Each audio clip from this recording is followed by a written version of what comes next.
There were 13 games on Saturday in the NBA as we get ready to take a break for one day until Christmas. 13 games recap coming up. Mike Bolton. Thanks, Josh. It's Michael Bolton here, and it's time for another episode of the Locked On Fantasy Basketball Podcast. Let's get to it. Let's get to it, indeed.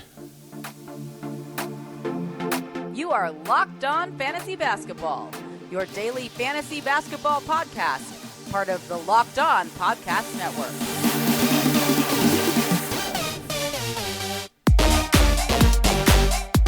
Hello and welcome to the Locked On Fantasy Basketball Podcast, brought to you by Basketball Monster. My name is Josh Lloyd and I am now in my Wet Bandits phase, transitioning from my Sticky Bandits phase.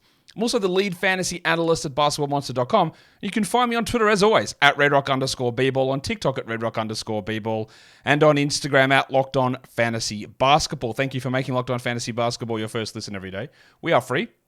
We are available on all platforms. Be a double banger. Listen on audio, watch on video, hit the subscribe, hit the thumbs up, all that stuff. It's always a great way of helping out the show. Like I said, we're doing the recap here. Bare bones, not going to go through all of the different things that we do normally on the recap because I want to get in and out as best as I can, but there are 13 games on and there were quite a few interesting things that we needed to talk about. So let's talk about it. Before we do get into that first game though, I did mention this in the Week 10 preview show. Not all of you watch or listen to that one though, so we'll do it again now. I am going to be doing something, so not quite an internship, but I'm going to need somebody as like some sort of a research assistant, a couple of hours a week. On a Tuesday it'll be that I do need that for help with buy low, sell highs and digging into stats and finding information for me. I will put out the application form for that coming soon, so just be on the lookout for that in the next 2 to 3 days. That'll come out, so just be aware that I will be doing that coming up very, very soon. Let's go to the games. First one, it is the Milwaukee Bucks. They took on the New York Knicks. They beat them pretty handily, 130 to 111. Good game from Punch Bob, 27 for Bobby Portis, 23 and 11 there with 3 threes. It's the same thing usually with Portis, but to be fair to him, the 2 steals are nice. But it's good scoring, it's good rebounds, came on really good shooting numbers. It's been quite up and down, but over the last 2 weeks, he's been really good. So you can roll with him. I still don't fully buy it long term, but he is seeing the minutes push up. Yanni had 28, 7 and 7 with solid enough free throws, and Lillard 19, 9 and 7. It was a much better game from Leaky Beasley. 31 minutes for him, 19 and 6 with 5 threes. But we know the story with Beasley. You get points and threes. Sometimes you get him at high efficiency. Sometimes you don't really get him much at all. That's fine to roster. There's probably 10 of those blokes around the NBA. It's him, Norm Powell, Tim Hardaway. I can't even think. There's about 4 or 5 others. Conservatives call up Pope sometimes. You can jump in, you can add them, you can use them, and then you move on. And that's sort of, I think, where we are with Beasley. Probably the best thing to come out of this game was Chris Middleton played 33 minutes. 20 points, 5 rebounds, 5 assists, 56%. That's top 70 Middleton. We'll see where it goes, but that is really, really encouraging to see those minutes push back up. Not a good game from Brook Lopez. In fact, it was bad. 5 points in 35 minutes with a block on 14%, but given what he has been doing for us, we give him a little bit of a pass there. Although he's back outside the top 50 now per game. Again, still great value from picking him at 75, but not that sort of ridiculous top 10, top 12 run that he was having for the Knicks. Isaiah Hartenstein, 33 minutes in the start, 12 and 13. You just got to roster him everywhere. There's no reason you shouldn't. There was some debate. Tom Thibodeau was like, no, he's Mitchell Robinson's only 8 to 10 weeks. All right, then why is the front office applying for an injury exception that keeps him out until June? Somebody's lying. We'll find out who. And we'll find out who is lying when the NBA makes a determination on the disabled player exception. Is it Tom? Is it Leon Rose? We'll find out. Regardless, Hartenstein's a must-add. And honestly, I could talk about this team for a while, but I won't because it's the same shit. I will quickly mention shout-out to Dmitros Skibintsev, who, honestly, this guy, he was on their roster in the preseason. I remember that. I did not see any notification of him getting signed. So when I looked at this box, I went, wow, okay. And I looked on Real GM's transaction list. No. Spotrac, nothing. So he's just appearing in games and no official notification of him being signed. All right, shout out to you, Skipintsev. Obviously, we're not adding Skipintsev. The same shit happened, though, with all those wings. 29 minutes for Rowan Barrett. 13 and 7 on 29%. That's a Barrett special. You can jack him off. Get that garbage out of here! Quickly, 7 points, 22 minutes. Josh Hart, 2 and 3 in 26 minutes. I cannot, for the life of me, sit here and tell you that you must hold these players. This is the exact problem that we talked about in the preseason. It's the 240 game. There is not enough there for these guys to do enough consistently. They can't do it. So you don't have to roster him. The same goes for the big Ragu, who's probably at the moment, Dante DiVincenzo, the best of the lot. 11 points, 3 threes, but only 24 minutes. He has been top 100 over the last 2 weeks, DiVincenzo, in only 22 minutes. That's a very tall order to expect him to continue to do that, though. And I don't. So I'm not going to consider him a must-roster player. Short King legend Jalen Brunson had 36, 3, and 7 in 37 minutes. What's funny about this whole short thing about Jalen Brunson is it's not about him being short necessarily. You just can't. I don't think you can win a title with if Jalen Brunson is your best player. Like, I think that's been pretty well documented through NBA history. Like, he's a very good player. You can't win if he's your best player, I don't think. Also, 6'2" being considered short is pretty funny. It is short to me because I'm, huge. But for most people, that's gigantic. It's just funny in an NBA perspective. Julius Randle, 26 and 8 for him. Big numbers for those guys. It's the same thing that usually happens with your New York Thibodeaus. On to the next game. It is the Boston Celtics in a big blowout over the LA Clippers, 145-108. Porzingis was out with that ankle that he did sprain at the end of the last game, not the calf issue, it's the ankle. So Al Horford had 6 and 7, 5 assists and 2 blocks. We don't know whether Porzingis will be ready for Christmas. Horford would be the guy to use there, so if you wanted to add him, go for it. I can't explain Derek White. I don't know I can. I know that he's good. I've known that he's been good for ages. Someone the other day took issue when I said that I was one of the first people to talk about, mate, you definitely weren't the first. Cool, that actually doesn't matter. Cool, I take it back. I just liked him for a long time. He had another 3 blocks here with 3 threes and 3 rebounds and 3 assists, the old Chris Gale. Good numbers from Derek White. They're continuing. There's just no way. I just cannot see how it sticks at this level. Just enjoy it, though. Jason Tatum returned, 30 minutes, 5 threes. Good to see him back. And Holiday had 20 and 6 with 7 assists. His last couple of weeks have been much, much improved after a poor start. Jalen had 24, but I guess the interesting one there is Neemias Queta. He had 14 and 12 in 23 minutes. And that's a couple of double-doubles in his last 3 games. But of course, it means that Cornet and Porzingis have had to be out. Now, you could very easily argue, and I will, that he's been better in the games that he's played than what Cornet has.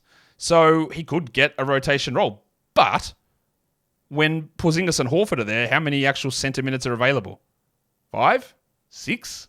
It's not that many. So while that's great, it's something to look at. It's something to be interested in. It's good development from Queta, the old pastéis de nata. I don't think we need to worry about it too much for fantasy. For the Clippers, there was no Kawhi.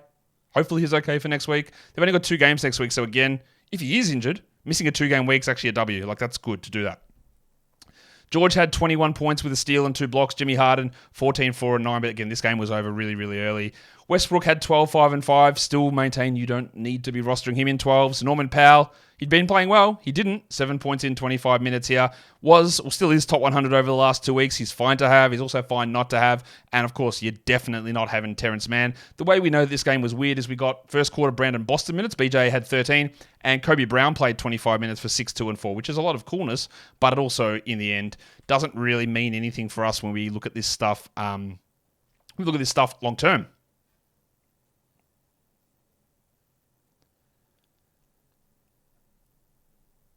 Let us go on to the next game, the third game of the day. We've got 13 of them to bang through, so we're going to talk Rockets and Pelicans. The Rockets get over the line 106-104. Let's talk about the delicate dancer. And are our fears assuaged slightly? That's great. 38 minutes, 37, 11, and 6. Look at those free throws as well. Bloody, what did he go? 14 of 17. 82%. Love to see it because he's been under 70 all season. Most importantly, he didn't get benched down the stretch, which had happened in about 3 of the last 4 games. And Jabari Smith on an absolute heater. 26 and 11 with 4 threes, a steal on the block. Took us a while to get here. He'd struggled for most of the beginning of the season, but now he is rolling. He's top 80 for the year. Really good stuff. Brooksy had 5, 5, and 5. Cool, don't care. While Van Vliet, only the 36 minutes, which is low for him. He had a steal and 2 threes, but one of his worst games. And we've got to make... Well, let's have the discussion about Jalen Green. I think I've already had the discussion on our 2 waiver wire shows during the week when I put him on the droppable list. Get that garbage out of here! 9 points, 22 minutes, 1 foul, 25%. Tell you what I am. I'm very worried about the G League Ignite program. And I'm very worried about all these guys coming through from it this season as well, how they're going to work out in the draft. Because he is not very good. And not contributing in many areas. And in a points league, sure, you hold him. Now, when I say points league, guys, I have to choose something to talk about. So I talk about the most popular fantasy platform, Yahoo, and their default scoring system. Because you can come out here and say, well, actually, he's trash in my points league. That's cool. I cannot do that. I cannot provide information and rankings. That's what Basketball Monster can do for your individual points league format. Also, people try and get so weird and wonderful with formats. So we're going to do this. It actually makes it more strategic. It doesn't. It's just a different way of valuing the players. It doesn't actually change the level of strategy in a points league format if you add bonuses and efficiency hits and all that sort of stuff. It's still, in the end, more fantasy points for the week wins. That's how it is. I'm not denigrating the thing because having simplicity sometimes is really, really strong. But what it does mean is that when we talk about points leagues and why it is hard to provide specific points league content on a show like this is because everyone loves to get in there and tinker and change and move, and then whatever information is provided, it doesn't apply to you at all. So that's when I give these numbers and say Jalen Green's 106th ranked points league player, he might be 150th in yours because you've got efficiency hits or double bonuses that boost the big guys up or whatever it is. But I can't do that. I can't provide that information. It's impossible for me to do. So there you go. Anyway, Jalen Green drop. Hold in points. Tari's this season, he'd been really good. Missed a couple with a leg injury, but we also mentioned this a lot of times. Watch for the minutes because even in the last game that he played 9 first half minutes and then got an extended run and played like the final 16 or 17 of the game. But when you are in a situation where the path to minutes in front of you is not entirely clear all the time, and when Şengün and Smith are getting run like this, it's going to be hard. Still want to hold him, but I have not guaranteed that he will be this guy every game. He doesn't have that clear of a path. So every game that he did was like, oh, Şengün got benched, and Green got benched, and Smith got benched, and Brooks was ejected, or whatever it is. It always was something, and then Easton went bananas in this little stretch of time, and it got him more minutes, and it's just not always, it's not as clean as I'd like it to be. For the Pelicans, well, this is eye-opening. Herb Jones played 18 minutes, and you might think, well, he gets a lot of fouls, Josh. Yeah, he had one of them. He had 6 points with 2 threes on 25%. He had no steals and no blocks. And I think he is a steal specialist who at the moment is getting no steals. Get that garbage out of here. In a 12-team category league, I'd be okay with holding him. But Trey Murphy's return, which is something that before the knee surgery at the start of the year, I thought Murphy should start over Jones. And we might be getting there. 34 minutes to Murphy and 18 to Jones. Doesn't have to be dropped, but recognize Jones for what he is. A defensive stats streamer. That's it. That's what I think anyway. And those minutes are clearly troubling. Zion played 34. He had 28, 8, and 4, 2 steals and a block on 69% shooting. We obviously love that, but only 50 from the line, but you know that. That is great because these last couple of games have been bad.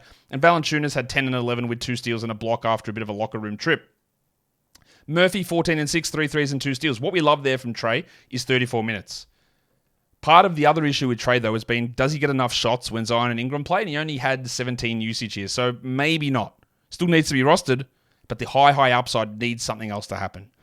McCollum, 13 and 5, rough shooting from the field, 3 or 4 from the line. He had the steal on the block, though. I still do very much believe he's not going to be a top 50 player rest of season, so just be aware of that. Ingram had 19, 3, and 5 and continues to be, I'd say, relatively underwhelming without being bad. Like is he underwhelming? Maybe he's not. Maybe he's just doing exactly what we thought when we drafted him around 55 to 65. He's, I guess, sort of in that range. So, yeah, maybe it's not disappointing. Maybe I'll take that back. The next one was the Denver Nuggets and the Charlotte Hornets. Jokic, 18, 10, and 9. Cool. But that game is not good because he didn't get the extra assist. So, sorry. This is for the people who use triple-doubles as a category and triple-double bonuses in a points league. It's just not a good game, is it? Just need that one assist and then everything would have been fantastic. Would have been the best game ever. That's why I hate those bonuses. They're arbitrary and they're nonsense. Don't have them. Don't have them as a category either. Oh, but Josh, it's great. Cool. Anyway, I can't tell you what to do with your league. Do whatever you need to do. Jamal Murray, 20 and 12, 5 assists and 3 steals for the headmaster, while Michael Ponder had 22 and 5 with 5 threes. Not a great Aaron Gordon game, but nothing terrible, 14 and 2. And then we go to see what Kentavious Caldwell-Pope is doing. And the answer is nothing. To be fair to him, 2 steals and 4 blocks is not nothing. It's really good. It's Matisse Thybulle, but is Matisse Thybulle a must-roster player? He had 3 points here. I think he had 4 points last game, KCP. I am looking at, and the blocks are obviously not what KCP does. I do not believe that Kentavious Caldwell-Pope is a must-roster player. in 12-team leagues and definitely not in points leagues. Absolutely not in points leagues. You can jack him in points leagues. Get that garbage out of here. In category leagues, very borderline. Christian Brown had 11 and 7, and it wasn't as good of a game from Peyton Watson. He did have a steal and a block, though, but this is still just deeper league stuff. For the Hornets, they were without Terry Rozier, LaMelo Ball, doubtful legend Mark Williams. It does appear that Ball is going to be back really soon, I think next week. He's doing his usual pre-game routine. Everything looks normal. So I think he's back next week, maybe Thursday. So keep an eye on that. But with all those guys out, they trotted out 20-year legend, 20-team legend. Both those numbers are made up, but they're not far off. Ish Smith started. 26 minutes for Ish, 4, 3, and 8. Remember, this team is so inept, they didn't have any guards on their roster. They signed Ish after the season started. Before an injury, because they went, point guard, what? Oh, we better get one. That's what they did. They didn't have anyone. An absolute failure again at roster construction from this team. Anyway, Ish started, but he wasn't the Smith that caught my eye, because it was Nick. He had 19, 3, and 2, 25 minutes with 5 threes. I think he had 17 points in the last quarter. Really good. Can he take that backup role away from Ish? We're not adding Nick anywhere, but that's just a little bit of a flash to just keep that in our mind. Cody Martin, the zombie returned. I cannot believe that he played. We're not adding him anywhere, obviously, but 17 minutes in his first game back. He's going to make it really, really interesting when LaMelo plays. What happens to Brandon Miller? Because Miller will go to the bench. And then if Steve Clifford likes Cody Martin, like I think he might, it's going to make Miller, I believe, unrosterable. And you might think that's stupid for the second overall pick. Cool. Look at the team he plays for. I do think there is a gigantic chance of that happening. For now, you can hold Miller, even though he got hurt here, had 4 points and 2 assists. Honestly, though, now I'm going to say that. He's 214th over the last 2 weeks. He's 175th on the season. Maybe you don't need to hold him, because to me, he's a rookie, but I don't think things are pointing up. I think they're pointing down, because when Ball comes back, his role will be reduced. So I'm not even sure that you need to hold him. PJ had 20 and 8 with 4 steals and 2 blocks, shot 30%, which is shocking, but took 20 attempts. He does need to be rostered, but you know what it is. He's a Gattuso legend. And then Miles Bridges, 35% shooting. What I love here about Bridges, and I don't want to put those two words together because I don't love anything about this bloke, but I love that he was able to up the usage for the first time without Ball and bring big defensive stats. 2 steals, 3 blocks, 2 dribbles. He shot only 35% though, and screw this guy forever. Let us do the next game. What is the next game? It is the Orlando Magic. Do we get to sing the song? Well, we would, but play it in the background because I'm going to drop a ah-ha. That was a little too high pitch. It's more of a ah-ha. Anyway, Magic. They beat the Pacers 117-110, and thank you, Orlando, for making the center rotation more confusing. Because Wendell Carter Jr. struggled again, 16 minutes, 4, 8, and 4. Yes, he's coming back off an injury, but he hasn't had one good game this season. I do believe that he's a solid enough player. I do believe he's had good years in the past, but my fantasy leash on him is very, very short because the upside's not that high. If I'm in a 10-team league, jacked completely. Points league, jacked completely. Yeah. And honestly, if you were like, there's someone really cool on my waiver wire, Pajemski, drop him. Who cares? The upside's not that high to get yourself worked up about it. They closed the game with Goga Badadze. 1 point, 2 steals and a block. Didn't take a shot. But he's in there to screw things up, which makes it hard. We don't need to roster him, obviously. But that is weird they went back to the 3. Mo Wagner had 9 in 20. Banchero had 34, 7, and 4. Franz had 24 and 6. Good games there. And Gaz Harris turned it back. 35 minutes for him with Suggsy out and Fultz out and Ingles out. 15 points with 2 steals and 2 threes for Harris. We do not need to do a single thing with that.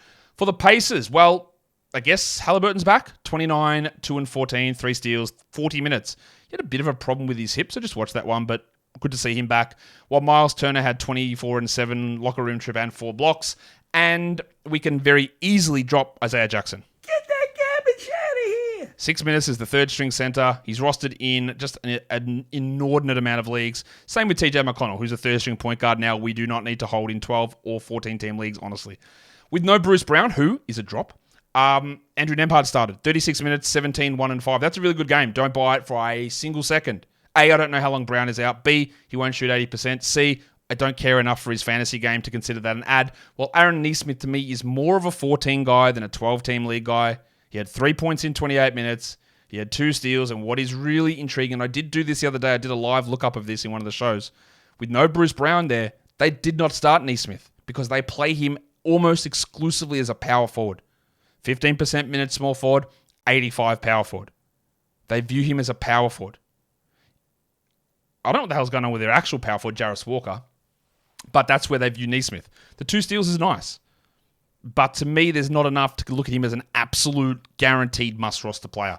Speaking of not must-rosters, Obi Toppin had 3 points in 24 minutes. The only reason his value even looks solid is he was shooting like 75% or something.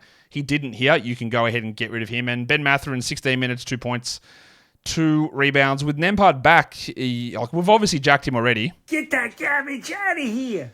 And he'll have this flash, he'll score 30 in the next game, and people will add him. You do not need to do this. You do not need to roster him. He is a 16-team league player who has fallen flat on his ass this season. Hield had 20 and 7 with 5 threes in 38 minutes. I haven't seen Bud Hield play that many minutes in quite a while. Yeah.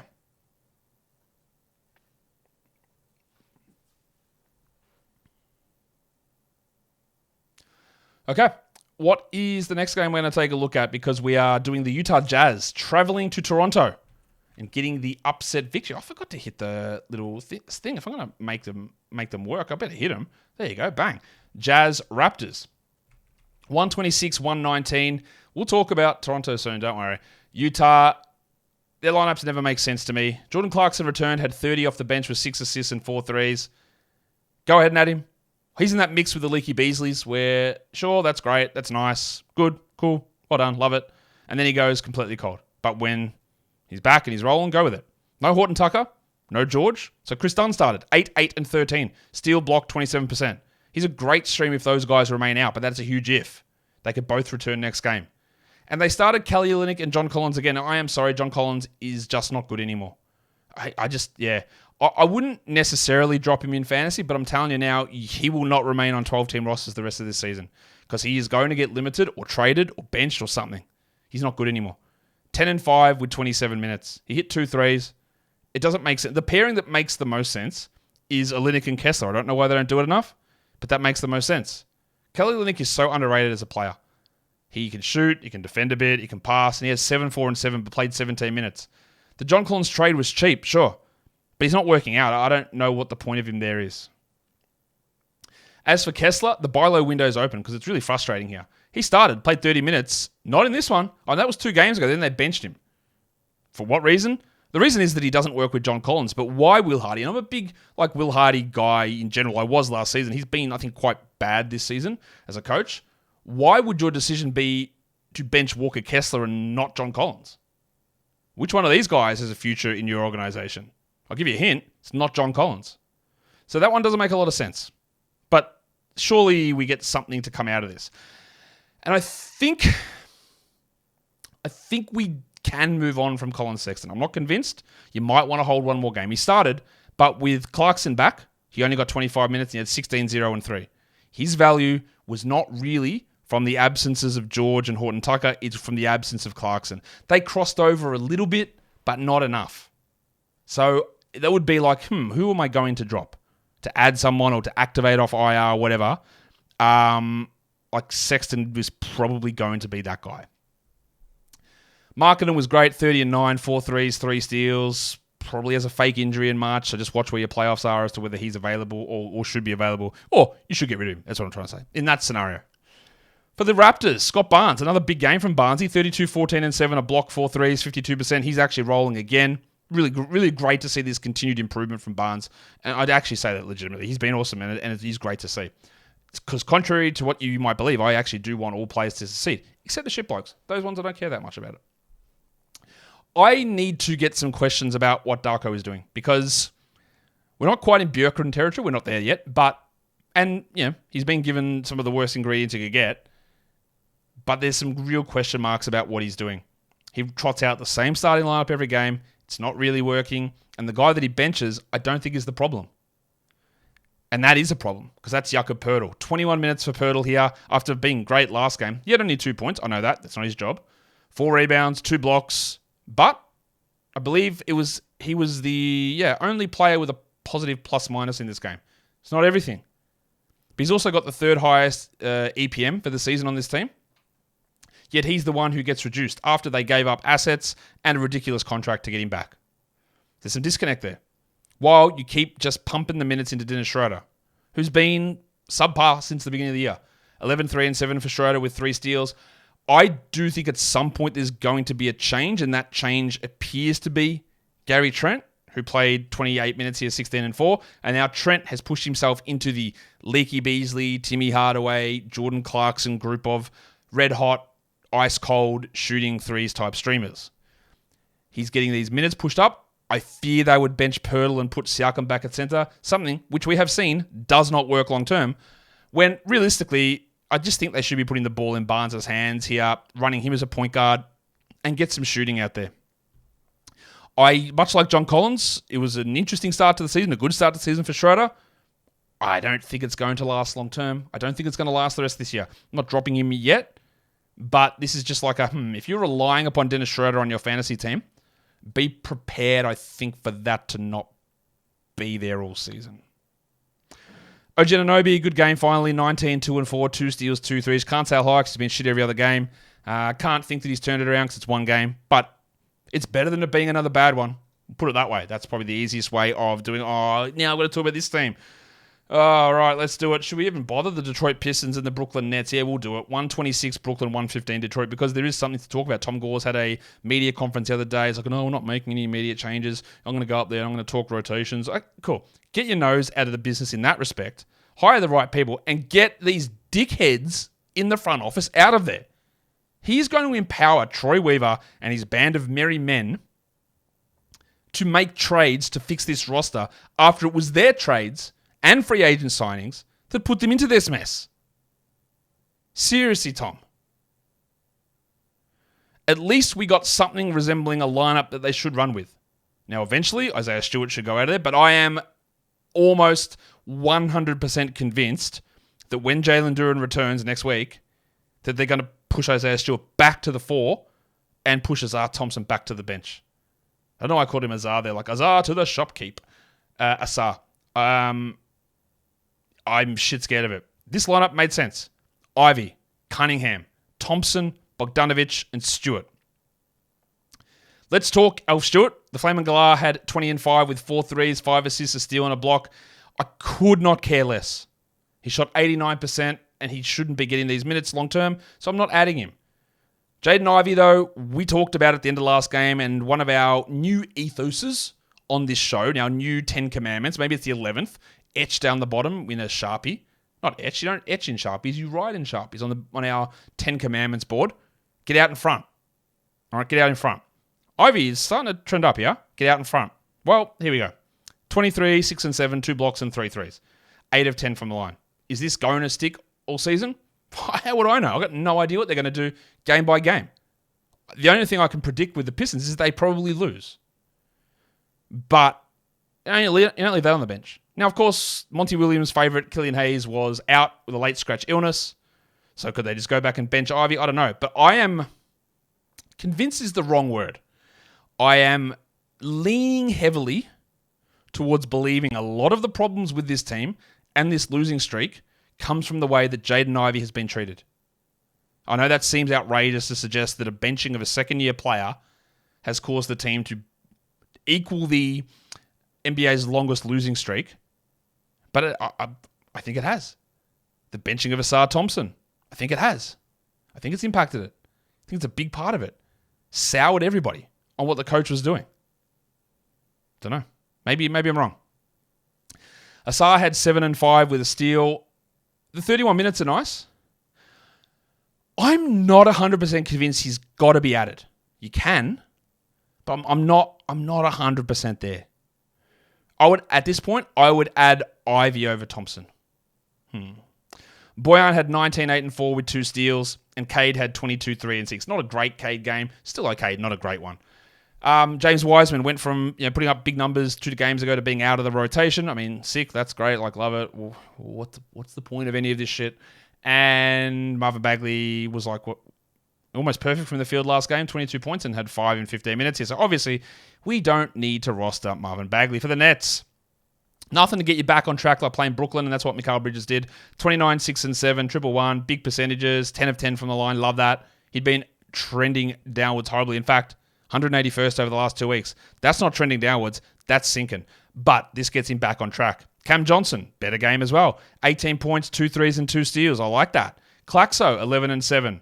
A nice out-of-character Richie Beno, 2 assists, 2 steals and 2 blocks. Finney Smith, 10 and 6. Solid enough. Good streamer. Dinwiddie, last couple of games for Spence haven't been ideal. 14, 4 and 7, but we keep holding. Ben Simmons, every day someone asks me, hey man, what do I do? Do I drop Ben Simmons? I don't know if I can hold it any longer. What are you doing? We dropped him on the 10th of November. Why have you held this long? The easiest drop of all time. Easiest. Cam Thomas, 20 points, 2 rebounds, 44%. You're not going to be shocked to know that he had like the lowest plus minus of anybody on this team. Because I still don't believe, and I don't believe that he is a winning basketball player at all. But people have different opinions on this. If I had Cam Thomas in a dynasty league, I would sell high. I would try and get anything. I just don't think that he can maybe things develop even further and they view him as this number one option. The way that he plays to me doesn't make it likely that he's able to maintain a long run as a top option. I have been wrong on many players before. Shout out to Killian Hayes. I just don't see it. Every advanced stat for Cam Thomas, obviously horrendous this season as well. Like horrendous. And yeah, it's a personal thing. It's a personal preference as to game type, and we'll see how it all works out. For now, you definitely hold him in fantasy leagues, not dynasty. That's where you try to sell high. But you hold him in the other formats, and we'll see where it goes. Memphis Grizzlies, they win again. With Ja Morant back against the Hawks, 125-119. Desi Bain was awesome. 37, 6 and 6 with 5 threes, while Morant had 30 and 6, 11 assists, and a triple one. Big games from both of those guys. While Jaren only played 24 due to foul trouble. Shout out to Taylor Jenkins for fouling him out. 20 and 2 for Jaren. That's such an old Jaren line. 20 points, 2 rebounds, and then nothing else. Not great. But, he had been playing much better. Vince Williams, 35 minutes. He's only rostered in 2% of leagues. I know he's not a sexy name. It's Vince Williams. It's the bug. It's the combi. It's the community transport. But it needs to be higher than 2. 5 points, 11 rebounds, 2 steals. He's 139th over the last 2 weeks. That suggests to me that every 14-team league, someone should be rostering Vince Williams. And they're not. Now, Marcus Smart is going to return, but Vince Williams has outplayed John Conchar, outplayed Santi Aldama, outplayed Zaire Williams, David Roddy, Jake LaRavia, DMP Legends for these last 3 weeks, easily. He will have a rotation role, and he will be converted to a full-time contract. I cannot get a justification for rostering Santi Aldama. No chance. Move on. Get rid of him. Nor for Xavier Tillman. The cashier had 6 points in 16 minutes. It's been a huge fall from grace for him, and Biyombo had 8 and 11 in 29 minutes. And good minutes for Zaire Williams, but I don't trust that at all either. For the Hawks, Jalen Johnson's coming back. If for some reason he is on your wire, shouldn't be, going at him. DeAndre Hunter was out of this one too. Good game from DeJounte, really efficient scoring. 26, 4 and 4 with 2 steals, while Capella had 20 and 12 with 2 blocks. So that must mean the Capella playing 30, that we got a bad Okongwu game. Au contraire.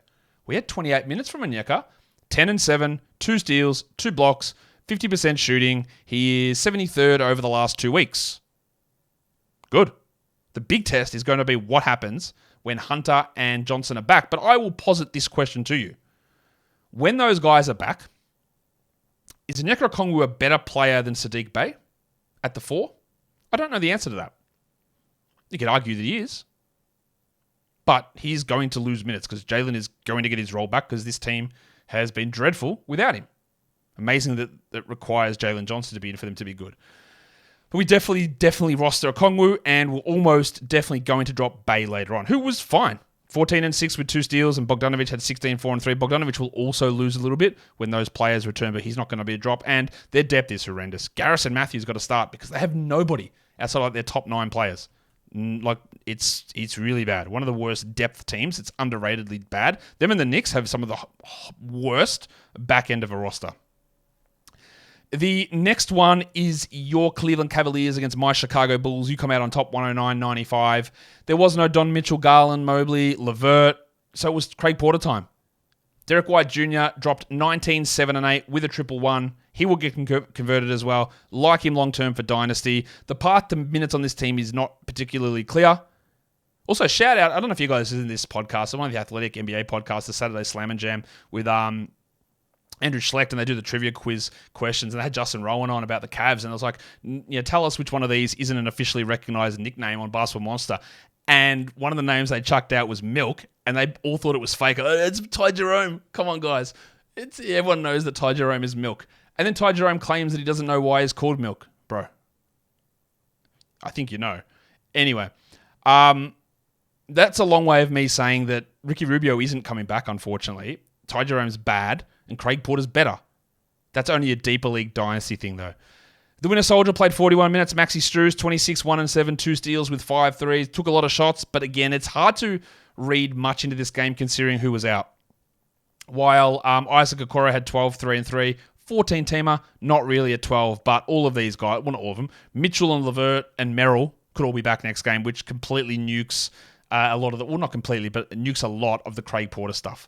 For the Bulls, not winning against whatever that was that the Cavs chucked out is really disappointing. Vooch was good, though. 20 and 12 in 34 minutes. Good day for the guys that I absolutely hate, like Vooch. I'm a massive Vooch hater. Hate the bloke. I don't. I just try and value them correctly. Anyway, Vooch had 20 and 12 on 64%. His field goal percentage has been a big detriment this season, so good to see some good efficiency. And DeMar DeRozan continues to put up interesting numbers. 21, 5 and 8, 3 steals is great on the surface, but have a look at his field goal percentage. It's actually pretty bad. At least his free throws are back on track, 8 of 9, which again has been a problem during the season. And this is why he's ranked where he is, 62nd. But he's on a better streak here. Just watch the field goals. Cobert White played 40 minutes, 17, 4 and 7. He is cooling off somewhat, but still putting up numbers, which is solid. And Pat Williams, I think you got to roster him. Now, I fully am expecting, again, if I get this one right, $1 million, everyone's got to send me $1 million. I don't even have Venmo, but I'll find a way to create one so you can give me a Venmo. All right, it doesn't exist in Australia because we have banks that can accept transfers. Pat Williams' next game is going to be a 4-1-1 game with a block. That's what in 30 minutes. Get ready for it. $1 million each. Call your accountants. You still got to roster him. So you do with the rabbit hunter, Alex Caruso. They got 3 games next week. The Bulls, which is average. 10 and 4, 2 threes. Block. That's not a great Caruso game, but doesn't matter. They've got to be added. And they're not added everywhere. Of course, Andre Drummond doesn't do what he did last game. He had 1 and 6. 11% rostered in 12-team leagues is one of the funniest numbers I've seen. Why is that happening? He does not need to be rostered in those leagues. Anyway, get rid of him. You don't need to hold him in those sort of formats. The next one, the LA Lakers. I told you there was a lineup change coming, and I told you they were going to swap D'Angelo Russell for Jared Vanderbilt, and they did. And I still don't understand it. But what do I know? They won, and they shot 50% from 3. Cool. They didn't really play that starting group together all that much, but there is still no shooting in that group. Here we go with the Lakers, right? So the big question you're going to have 38 minutes into this podcast is, what do you do with D'Angelo Russell? Jack, just wait 1 second. He's a very clear Jack candidate, right? It's very clear. Russell moved to the bench, played 17 minutes. But they have 4 games this upcoming week, including being the only team with a Saturday-Sunday back-to-back to end the week. And that might just be enough to hold him. Or it might not be. Get that garbage out of here. It's all going to come down to individual decisions. But a backup point guard playing 17 minutes, you want nothing to do with that on your roster long-term. Now, the good news for Russell, if there is any good news, is that Gabe Vincent looks like he's going to be out long-term with knee surgery, as the knee has not healed. And, yeah, there you go. So that's that. But Vincent didn't play in this one, and D'Lo was barely playing. So that is, that's a concern without any question about his value. But the 4 games makes him, makes him someone to hold on to. Maybe again, it's all about individual situations. So I try to find the button here. LeBron looked ridiculous. 40 and 7, 5 threes, 7 assists, 2 steals, 2 blocks. Davis had 26, 11 and 7 with 2 blocks. And it was a great game from Rui Hachimura. 21 points, 3 threes, 30 minutes, 6 rebounds. I don't care. I've seen Rui play for 4 years. This is his 5th. And it just doesn't happen. I'm not adding Rui Hachimura. I'd be more interested in adding Taurean Prince, even though his game was worse. 10 points, 2 threes, a steal, 2 blocks. But on Rui, everything that I said for D'Angelo holds true. They have 4 games next week, so a little bit of volume can help. I am really confused about what they're doing with Austin Reeves, a guy that was very clearly their 3rd best player in the playoffs, on a team that made a run to the conference finals. He's been very clearly their third best player this season. So why is he playing only 28 minutes? So Cam Reddish can play 28 as well. Reddish had 7 assists here. We don't need to roster him. And Vanderbilt had 2 and 6 in 24 minutes. I get that they're prioritizing defense, but at some point you need a little bit of offensive juice. Now, they were great here. Like, no question. They played really well. I'm just a little confused here with the Reeves treatment. Now, Reeves, despite this not great game, 9 assists are good. He is still 52nd over the last 2 weeks. I worry a little bit about his fit and dealer, but obviously, in this one at least, they prioritize Reeves over D'Angelo Russell. Again, just quickly, do not add Jared Vanderbilt, though. Onto the Thunder, there was no Josh Giddey in this one, so they started Cason Wallace. He had 5, 3, and 4. We're not adding him outside of like 16-teamers. And the other popular ad was Isaiah Joe, but he's only a 3-point streamer. 20 minutes, 7 points, 1 3. 27% shooting. You do not need to grab him. You also don't need to grab Lou Dort because he is Lou Dort. 8 points, 30 minutes, 33%. You stream him in, he gets hot occasionally. Absolutely no must-holdness there at all. The Bronco had a good one, 28, 6, and 3, while Shea had 34, 5, and 7, another 3 steals, and 9 of 10 from line. This man is putting up some of the most insane numbers I've seen in a long time. And that's saying something. These numbers he's putting up are stupid. Bit of a shout-out throwback from the Oklahoma City Mudflap, Kenrich Williams. 11, 2, and 5, 23 minutes. He's sort of been phased out of the rotation somewhat, but he came back here. Good numbers, and we can thoroughly ignore it.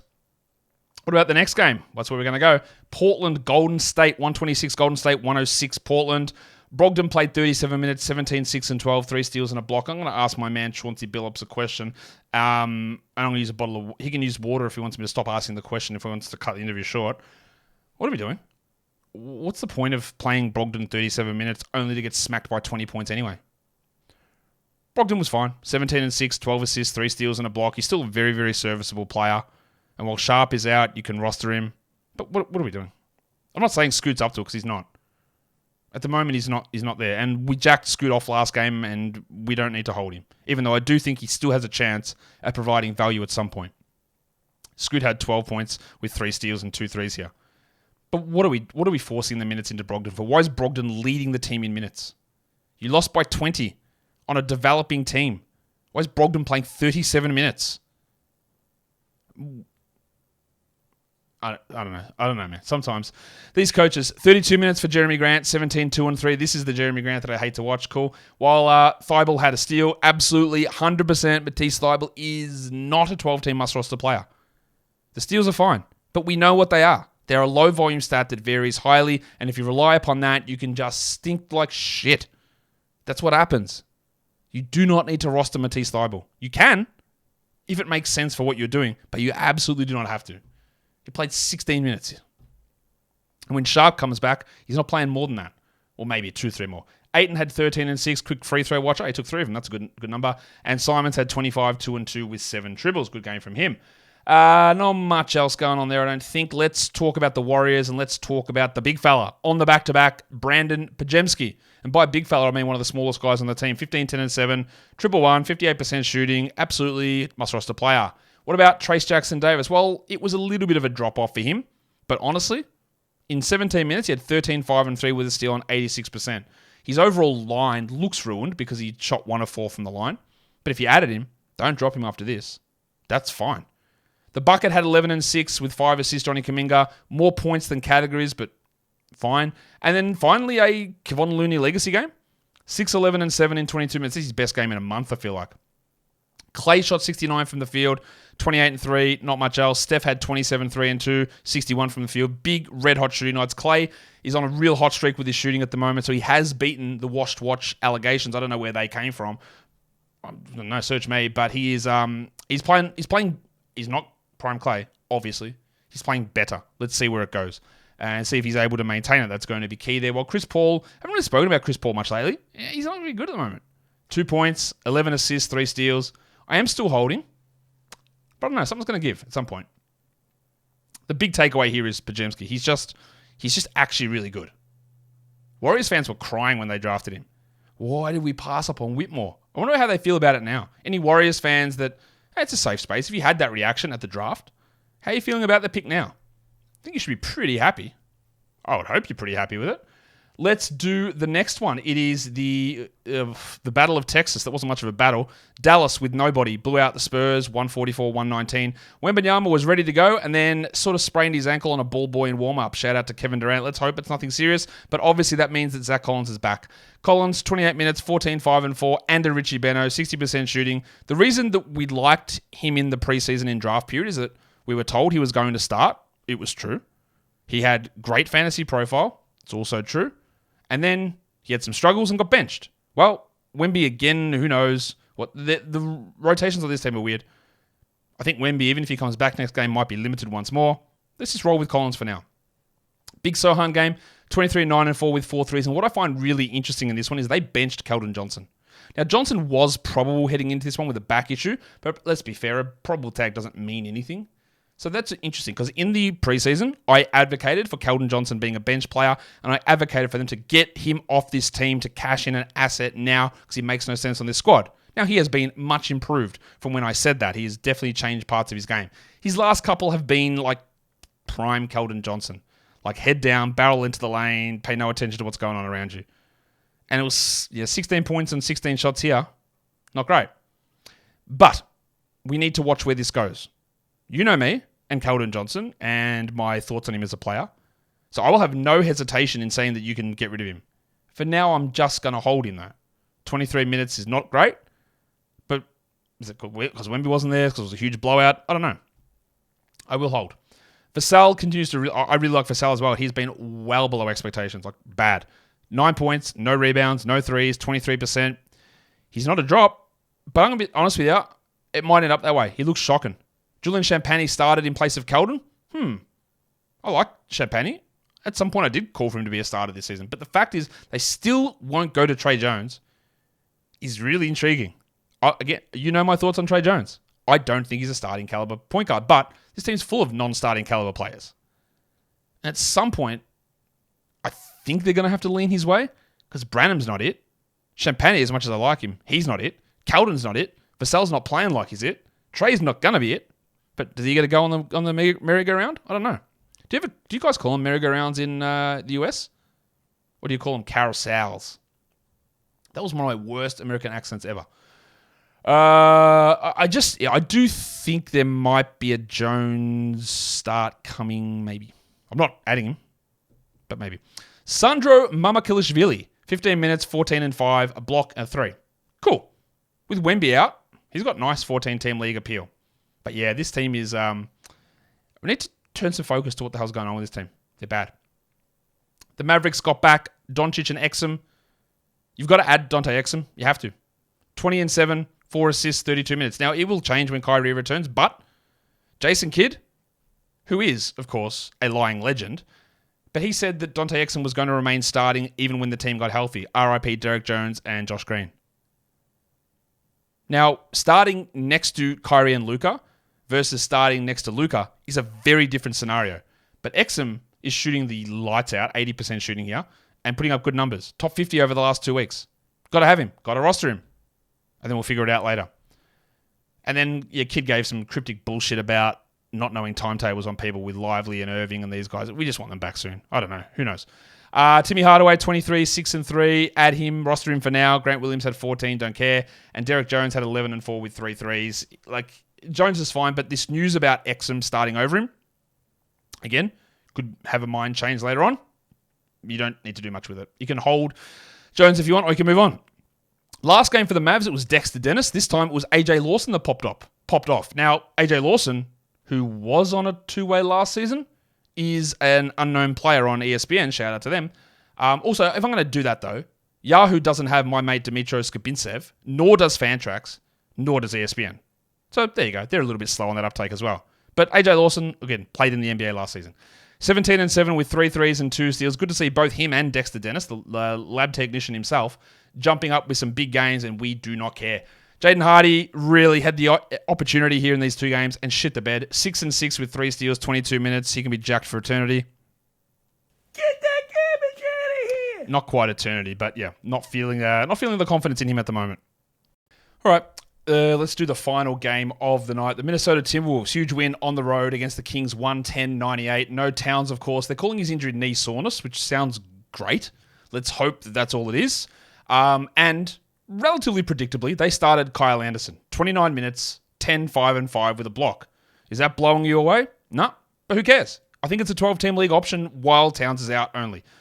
But what I am really interested in is Jaden McDaniels. 41 minutes, 20 points, 3 threes, 4 steals, and a block. Now, before today, he was 196th. He had some injury issues, but he's also just been non-existent across the box score.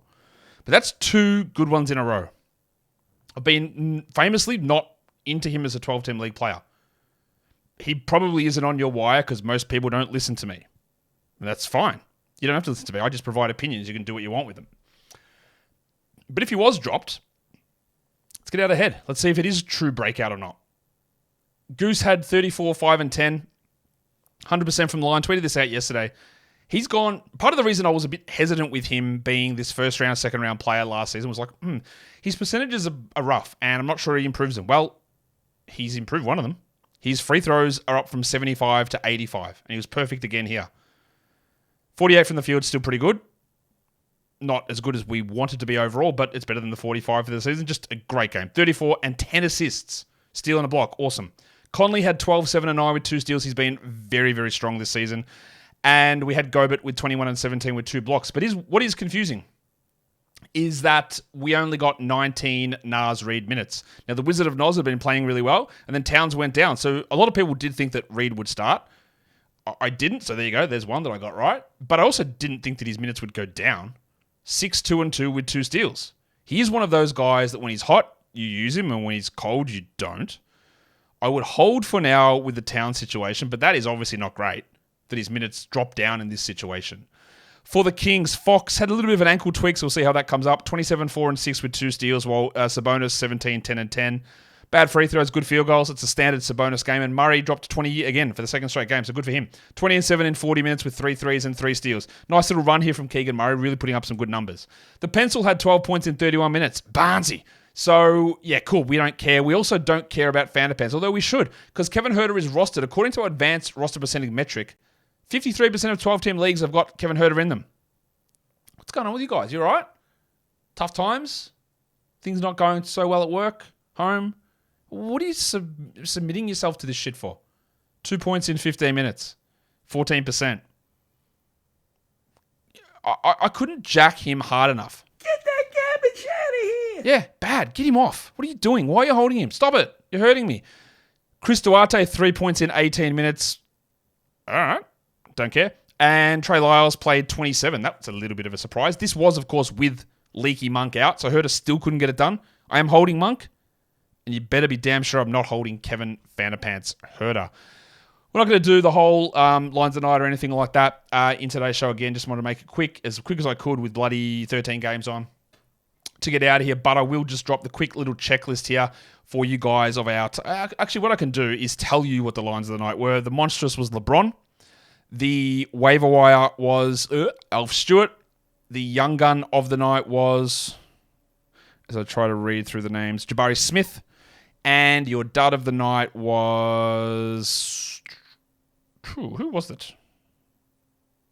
Brook Lopez. There you go. There's your awards for the day. And now let's do a little bit of a quick checklist. We're adding Brandon Pajemski. Oh, as that bloody thing comes up behind it. Oh, ignore that. I'm getting rid of that. That's embarrassing. Let's fix it up. There you go. Now there's the checklist. Brandon Pajemski, we're adding. Dante Exum, we are adding. Jaden Ivey, we are adding. D'Angelo Russell, we're sort of dropping. 4-game schedule makes it a little bit iffy, but I don't think he's going to be starting. But the 4 games and the weekend back-to-back's interesting. And then lastly, Colin Sexton again. I do think that if you need to drop, you can with Clarkson back. You don't have to do it immediately, but he's at least in that drop zone now. And that will do it for me today. I want to wish everybody who celebrates it a very Merry Christmas and any other religious celebrations that are going on at this time of the year. I hope you guys, because I don't want to butcher the names or the greetings or anything of those things, but enjoy your time off from work, even if you're non-denominational, not celebrating anything. You probably got some time off, which is going to be always great, yeah? So enjoy that. Enjoy the time with or without family, and thank you again for being a part of the show all through this year. We'll do more wanky stuff through New Year's, don't worry. But it's been awesome. Be a double banger. Santa's always a double banger. So you can be a double banger as well. Hit the thumbs up, hit the subscribe, hit the comments as well, and leave it all down below. Guys, we are done here. Thank you so much for listening, everyone. See ya.